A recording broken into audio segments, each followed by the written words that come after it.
नंदलो बंधो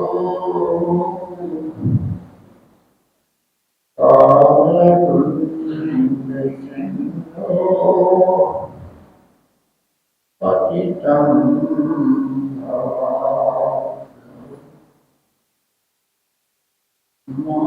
भवाभूत राजनीय कटाक्षदृष्टया प्रीत्यादिकारुण्य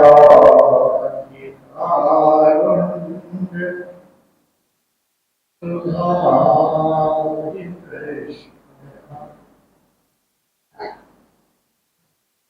ऐसे सद्गुरु भगवान श्री चरणों में बार बार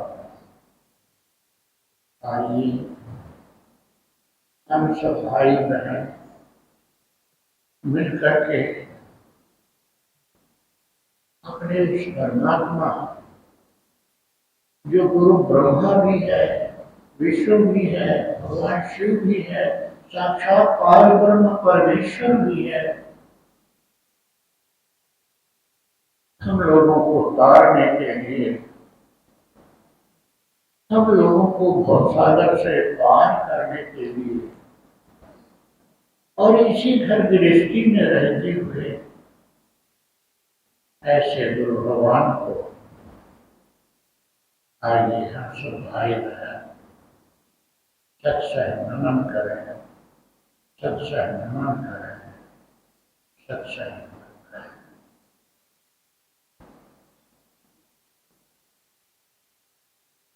आज गुरु पूर्णिमा का हम सबके जीवन का एक महान पर्व है। यह गुरु पूर्णिमा का पर्व आप सभी के लिए मंगलमय हो गुरु महाराज की कृपा से, और उन्हीं गुरु महाराज की कृपा से आप सबके परिवारजनों का भी कल्याण करें, मंगल करें। गुरु पूर्णिमा पर्व एक जागृत श्रद्धा का पर्व है, एक जागृत विश्वास का पर्व है। गुरु पूर्णिमा का पर्व एक जागृत भक्ति का पर्व है, और इसी क्रम में आगे बढ़ते हुए गुरु प्रेम का यह ऐसा महानतम पर्व है जो कि ज्ञान को भी अपने प्रेम में डुबाता है। यहाँ ज्ञान सबको है, और हमारे व्यवहार में गुरु महाराज द्वारा बताई गई साधना जो कल सायं की आज प्रातः की साधना से यह हमें उस स्थिति में पहुंचा।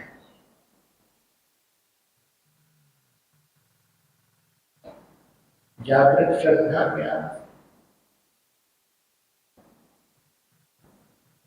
और प्रकाश का ध्यान क्या?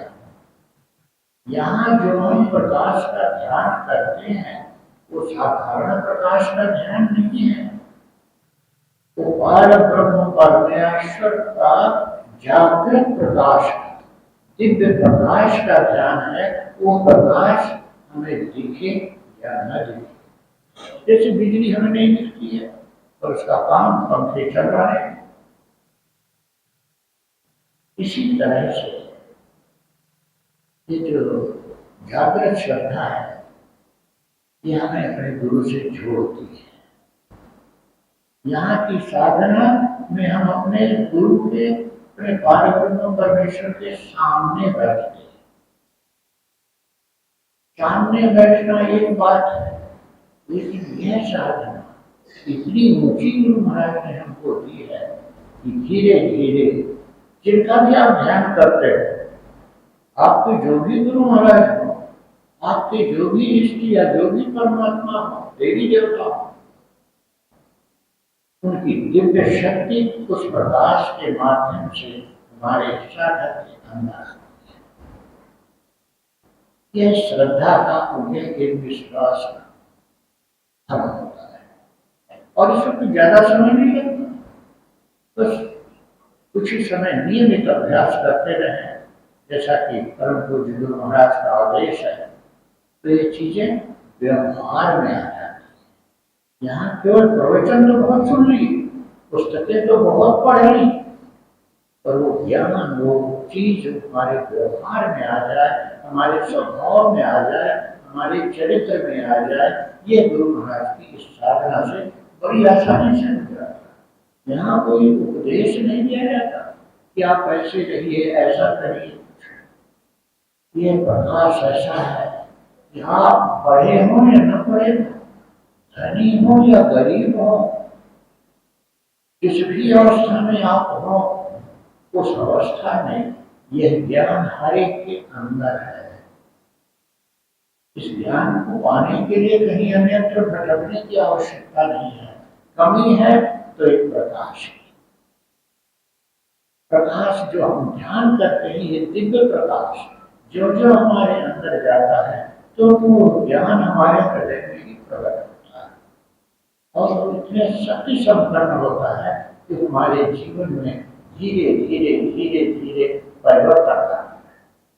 हमारा मन जो न जाने क्या क्या सोचता था, हमारे विचार न जाने कहाँ क्या क्या कहाँ भागते थे, वो सब इसी साधना से, गुरु महाराज ने जो साधना बताई है, इस साधना से ही सब होता है। ये साधना जो गुरु महाराज ने दी है, ये साधारण साधना नहीं है। इसकी अक्षर, इसकी साधना बड़ी सरल सी लगती है, परंतु ये वेदों और शास्त्रों, उपनिषदों का और पुराणों का निचोड़ है। जैसे तुलसीदास जी ने कहा, नाना पुराण निगमागम संगतम, का एक निचोड़ है, तो इसका आप अभ्यास करें और में देखें। हमने कही श्रद्धा और विश्वास की बात, तो आप लोग सोचते होंगे, अरे हर घरों में श्रद्धा विश्वास की बात नहीं जाती है, यहाँ भी श्रद्धा विश्वास की बात है। और हम तो श्रद्धा विश्वास पढ़े पढ़े लिखे भाई हैं, जरा विद्वान हैं, बहुत पुराने हो गए हैं, तो सोच रहे हैं अरे इस श्रद्धा विश्वास में तो हम भी प्रवचन दे सकते हैं। साथ में बैठे वाले भाई सोच रहे हो, इसमें तो हम भी प्रवचन दे सकते हैं, और ठीक सोच रहे हैं। लेकिन रहस्य की बात यह है, एक प्रसंग याद आ रहा है। एक जैन मुनि थे, जापान गए हुए थे, 15-20 जिज्ञासु लोग बैठे हुए थे, तो इसी श्रद्धा और विश्वास पर प्रवचन दे रहे, समझा रहे थे कि श्रद्धा और विश्वास क्या होता है, कैसे होता है। तो उन्हीं में 2-4 ज्यादा ही पढ़े कि जापान है, वहाँ तो शिक्षा बहुत अच्छी है। तो मन में विचार कर रहे थे कि जैन बाबा जो भी हमें समझा रहे हैं, इस पर तो हम भी प्रवचन दे सकते हैं, इनका प्रवचन सुनने से क्या है, ऐसा मन में विचार कर रहे। तो आप जानते हैं कि जापान में अक्सर भूकंप आते रहते हैं, भूकंप वहां आते रहते हैं। तो खुदा न खास्ता किसी बीच भूकंप आ गया, तो जितने सुनने वाले थे सबको बताया जाता है कि भूकंप आए तो घर से बाहर भाग जाओ, खुली जगह में चले जाओ। सभी उठ करके भाग गए, सब सड़क पे चले गए, जैन मुनि बैठे रहे। तो हल्का भूकंप था, थोड़ी देर में शांत हो गया।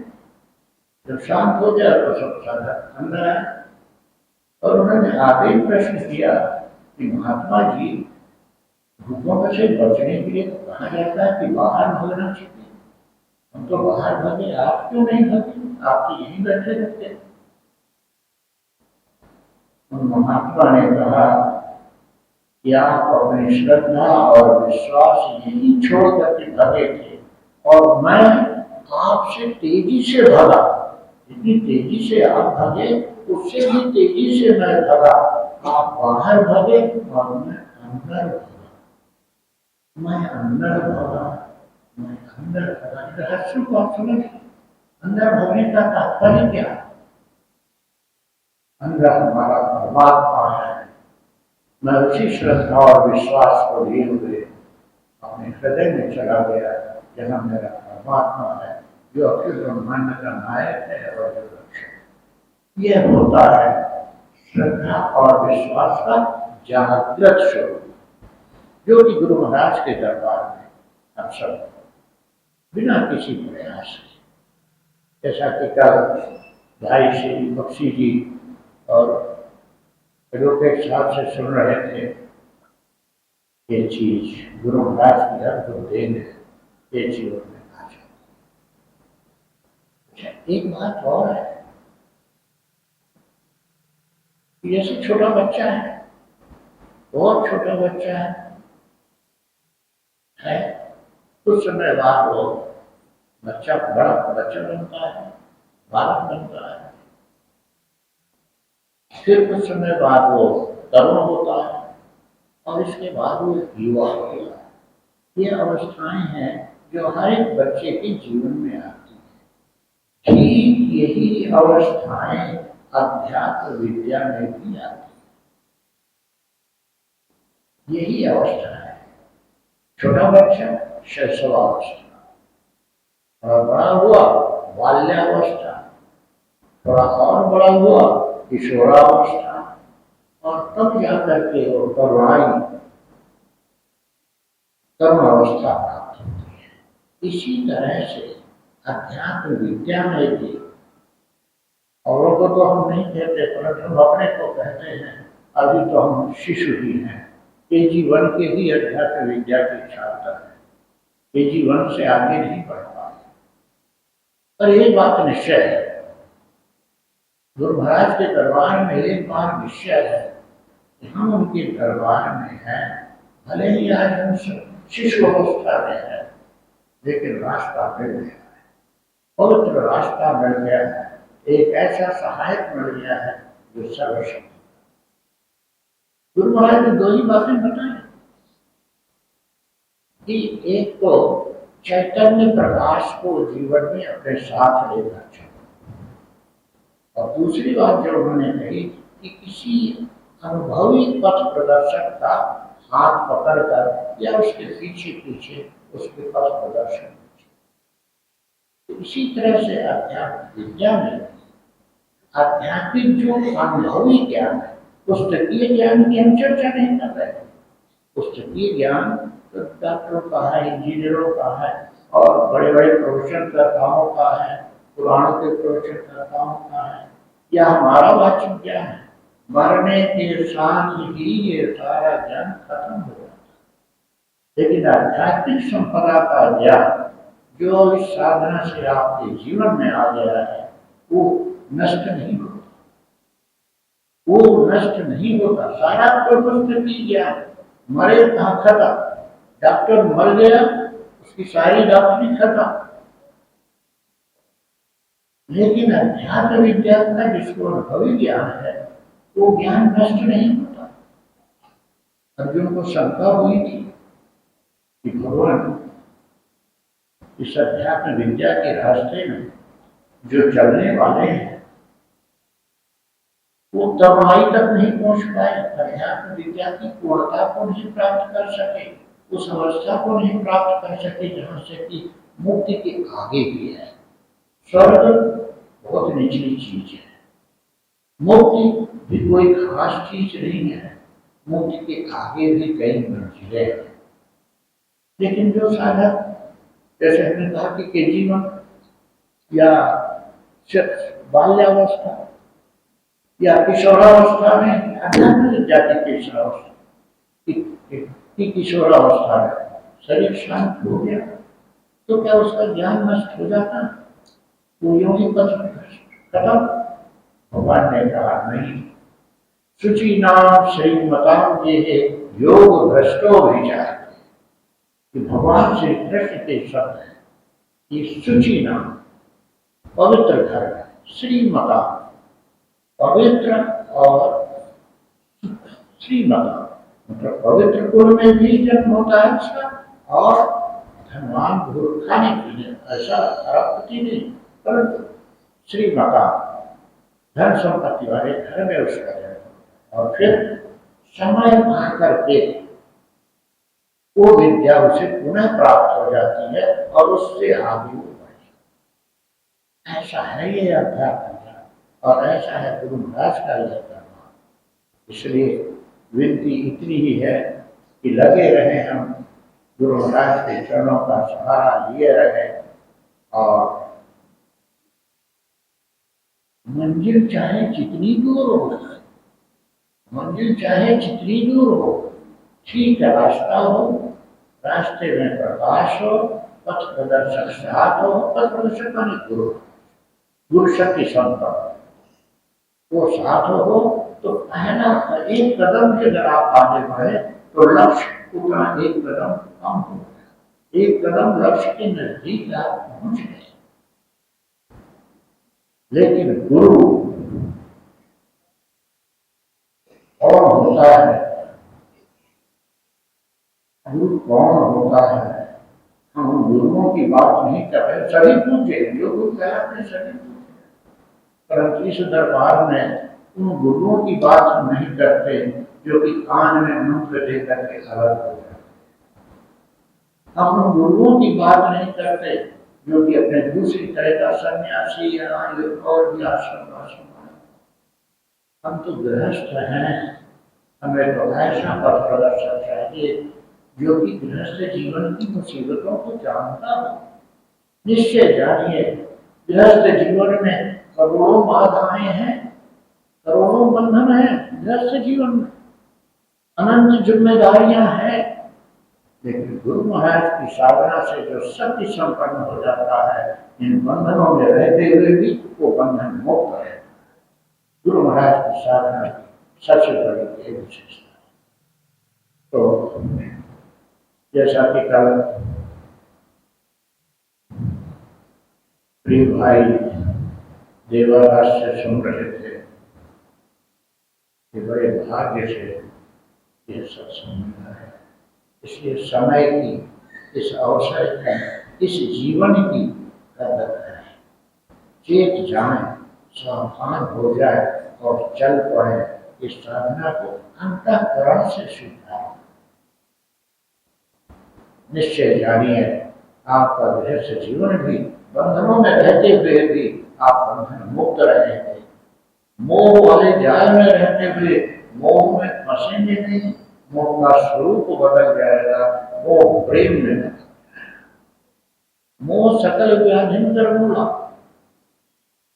मोह सबके जीवन में है, अर्जुन के जीवन में भी मोह आया था, परंतु गुरु महाराज के इस दरबार में मोह प्रेम में बदल जाता है। और प्रेम की भी कई अवस्थाएं हैं जो कि इसी साधना से फिर आगे आती जाती है जीवन में, और जीवन हल्का होता है। ये साधना ऐसी है, इसी धैर्य में ये स्वर्ग का भी सुख देती है, मुक्ति का भी सुख देती है, अपवर्ग का भी सुख देती है, और ऋषि और मुनि और गुरु महाराज तो ये जीवन में हमने प्रत्यक्ष देखा है। गुरु महाराज के जीवन में ब्रह्म भागवत जी के जीवन में ब्रह्म के बड़े भैया, मुझे भैया, छोटे भैया, ऐसे संतों के जीवन में देखा है कि कैसा जीवन होता है और आनंद और शांति क्या होती है, ये उनके जीवन में देखा है। वो हम सबके जीवन में इसी साधना से आ सकता है। इसलिए विनती इतनी ही है कि इस साधना को लगन से आना है। लालसा सबको है, किसी अवस्था को पाने की इच्छा सबको है, लेकिन लगन बननी चाहिए। जैसे माँ मीरा को लगन लगन देगी, उन्हें लागी लगन गुरु चरण, उन्हें लागी। और ये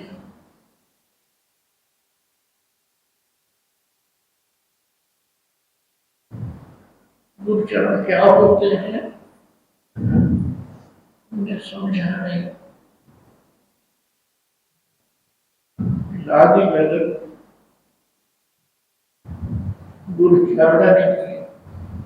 उस माँ को, उस माँ मीरा को तो चरण दिख गए थे, लेकिन संत तुलसीदास जी को नख दिख गए। चरण तो बहुत आगे की बात है, चरण के में जो नख होते हैं जो, लेकिन तुलसीदास जी को दिख गए थे कि गुरु पद नख मणि करें, वही दिव्य प्रकाश जिसकी चर्चा तो आइए हम सब भाई बहन गुरुदास से विनती करें कि जैसे हैं अज्ञानी है